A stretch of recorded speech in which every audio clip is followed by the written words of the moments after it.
Jackson Radio Show. Welcome back, everybody. Kevin Jackson here. I'm going to slow things down just a little bit because I want to... This story had happened a few days ago. I think it was even right before New Year. I'm not sure of the date, but these deputies were killed near Denver, Colorado, and they got ambushed. And I remember thinking about it as we prepared to usher in the new year that we had these remnants, these reminders of the era of Obama. The era where we lacked leadership, where people who should have sanity were in charge of this country, and they led people down the wrong path. And Barack Obama's a perfect example. There's nobody that can convince me otherwise when I think about what Barack Obama did to hurt the law enforcement officers and the institution of law. I mean, I'm not talking about just the police side. I'm talking about the other side, the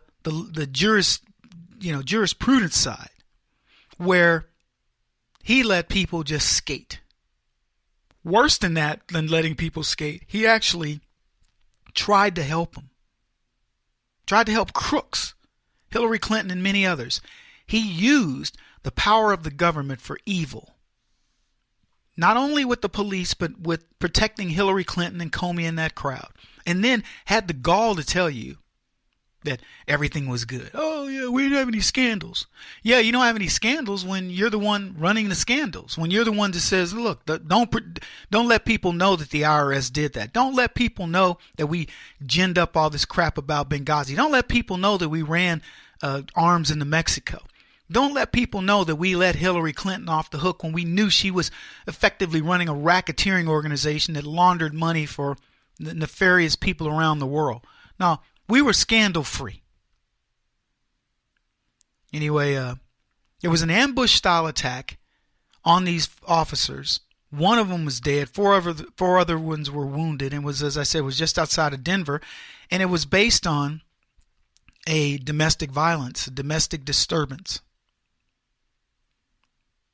And this is just, it amazes me that, these people that strap on that uniform go to these things that look like they're just mundane things. It's a domestic disturbance. So, it's a man and a woman having a tiff, whatever.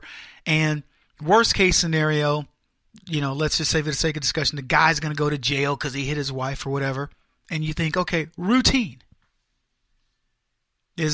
Real law enforcement officers will tell you there's no such thing as routine. Every situation has to be looked at as a potential life-ending situation for somebody.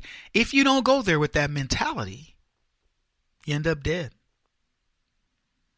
Anyway, here's what they said. They all went down within seconds of each other. I can only imagine. You guys remember that guy, Dormer? I think it was like Dorner or Dornier. He was a cop and he killed other cops. It was I saw the special on that, and some of the cops who were killed, man, this dude was a sniper. He was just, when he shot 3 times, it was 3 kills. It was crazy how good this guy was. He had law enforcement just scared to death. That's why law enforcement should be respected. And sadly, America exits one of the worst eras for standing up for law enforcement since frontier days. Luckily for us, though, this guy died during the attack, but he was known to law enforcement.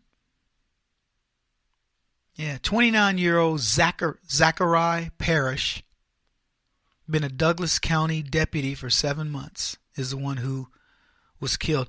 And they said this: I can't tell you how difficult it is for a leader to sit down with a spouse of an officer who was killed in the line of duty. He had many hopes and dreams. He was doing his job, and he was doing his job well. Survived by his wife and 2 children. Previously worked for 2 years at Castle Rock Police Department. Probably decided, you know what? More money, move to a little bigger place, a little bigger city. I'm just guessing. The other ones who were injured were 28, 30, 32, and age 41. They're in stable condition, and hopefully they're recovering now.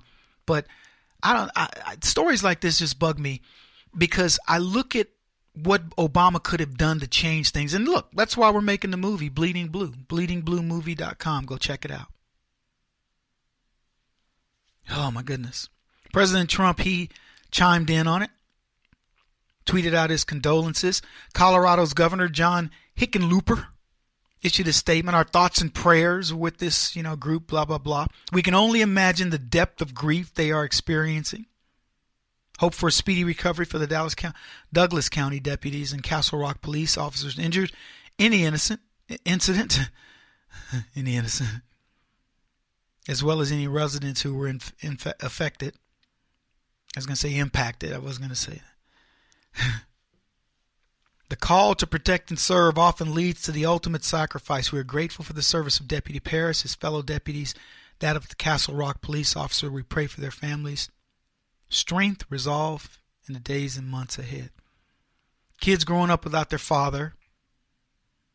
And I'm not going to say this is the direct result of Barack Obama, but it certainly didn't help that Barack Obama was anti-law and order. All right, moving on. Speaking of which, we talk about law and order. There's another story. And so they positioned this thing with Chicago. They said Chicago's murder rate down 16%. Like, let's celebrate that.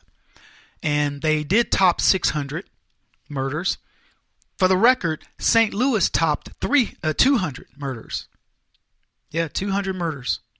And St. Louis is 1/10 the size of Chicago, roughly, at 300 murders.